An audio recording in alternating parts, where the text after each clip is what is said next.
बहुत बहुत धन्यवाद। आज 14 अप्रैल का एक ऐतिहासिक दिन इसलिए कहा जा रहा है कि आज के ही दिन भारत रत्न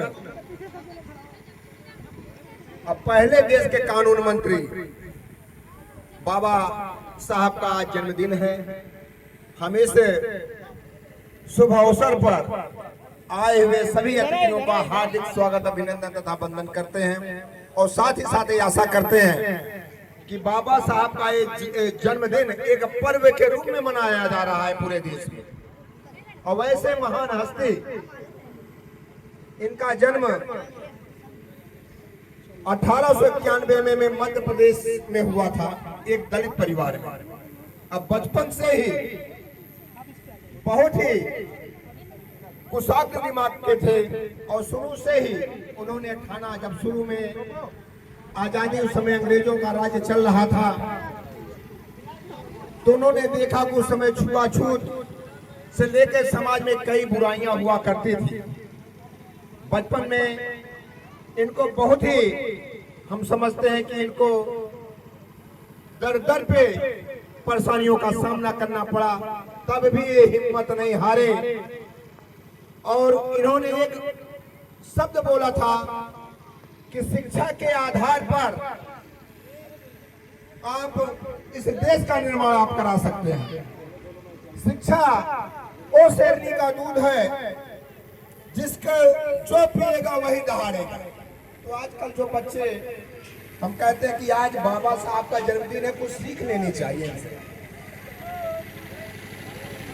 कि एक दलित परिवार से जन्म लेकर उन्होंने देश के संविधान तक, आज हम जो संविधान हमारा देश में कानून चल रहा है वो बाबा साहब की ही देन है। तालियां तालियां तालियां लो भैया के लिए, जोरदार तालियां।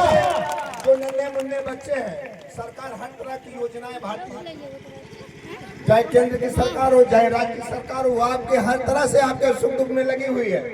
तो आपसे निवेदन है कि आप लोग बाबा साहब के बताए हुए रास्ते पे आप लोग चलिए, तभी आपका देश का, तभी आपके भविष्य का भी विकास होगा।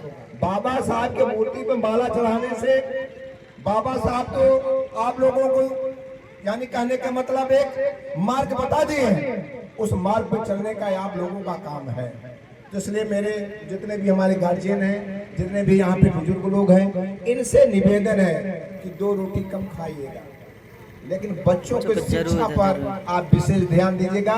का ये भारत के भविष्य, हमारे देश के भविष्य, जितना भी ये पढ़ेंगे उतना ये आगे बढ़ेंगे, ये आगे बढ़ेंगे तो हमारा देश आगे बढ़ेगा।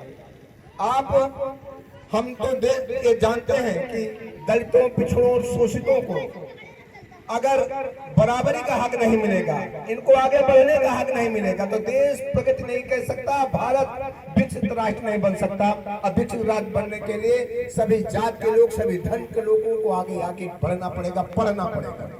तो इन लोगों से निवेदन है कि आप लोग अपने बच्चों को जरूर से जरूर पढ़ाइएगा। बच्चे क्या पढ़ रहे हैं, क्या ये मोबाइल पे ज्यादा ध्यान दे रहे हैं कि पढ़ाई कर रहे हैं, तो आप लोग इस पे विशेष ध्यान दीजिएगा। आप लोगों से आग्रह है, निवेदन है कि आज बाबा साहब के जन्मदिन पर हम लोग एक संकल्प लेंगे कि आने वाले जो पीढ़ियां, जो हमारे बच्चे हैं, उनकी शिक्षा पे विशेष ध्यान देंगे। कहा कि बाबा साहब हमेशा कहते थे एक रहो, संगठित रहो, शिक्षित बनो, तभी हमारा देश आगे बढ़ेगा। उस समय हम समझते कि आजादी का समय था। बॉम्बे यूनिवर्सिटी से इन्होंने स्नातक की पढ़ाई किया था और उसके बाद वहां के राजा जब देखे कि बहुत ही अच्छा लड़का है, बहुत ही तेज लड़का है, तो उन्होंने वहां से डोनेशन का व्यवस्था कराया और बाबा साहब को अमेरिका जैसे देश में पढ़ने की, कैम्ब्रिज यूनिवर्सिटी में भेजने का काम किया। और वैसे महान पुरुष बाबा साहब थे और उन्होंने, उस समय कांग्रेस की गवर्नमेंट थे, बाबा साहब का उस समय बहुत विरोध चल रहा था, तब भी देखिए, एक से बता दें, अगर शिक्षित हैं आप बुद्धिमान हैं, तो आपको कोई मूर्ख नहीं बना सकता। हम इसके लिए हम आपको 100% कह सकते हैं। सब काम छोड़कर पहले बात अपने आने वाले जनरेशन को शिक्षित बनाएगा। और शिक्षा का अधिकार। आजकल हम देखते हैं कि कुछ लोग आरक्षण का नाम लेते हैं। आरक्षण ठीक अच्छी चीज है, आरक्षण हम समझते हैं कि दलितों को, पिछड़ों को जरूर मिलना चाहिए, लेकिन जो लोग ऊंचे पदों पे पहुंच गए उन्हीं के बच्चे पा रहे हैं, एक गरीब शोषित दलित के बच्चे नहीं पा रहे हैं। तो हम चाहते हैं कि इनको खूब पढ़ाइए, ये अपना अधिकार वहाँ पे जो सरकार दे रही उनको उस अधिकार से वंचित ना किया जाए, इसलिए इनको शिक्षित होना बहुत जरूरी है। बहुत अच्छा लगा यहाँ आप लोगों के बीच में आकर।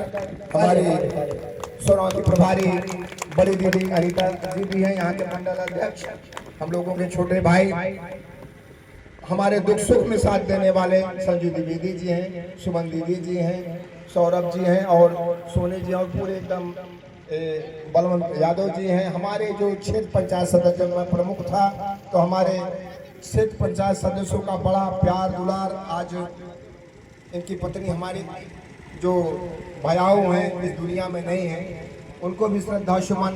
आज मैं प्रमुख बना, उन लोगों का बड़ा सहयोग रहा, इस टोला का बहुत बड़ा सहयोग रहा। हर दुख सुख में जब हमें बुलाया जाता मैं यहाँ पे खड़ा रहूँगा। आपसे वादा करता हूँ जहाँ भी मेरी जरूरत पड़े हम आपके साथ तन मन धन से थे, हैं और रहेंगे भी। और जहाँ भी कोई भी बच्चा अगर पैसों के अभाव से पढ़ नहीं पा रहा है, कोई चीज परेशान चल रहा है, हम आपसे वादा करते हैं कि पैसे आपके शिक्षा के लिए आने नहीं आने दूंगा, हम आपसे वादा है। जिंदाबाद,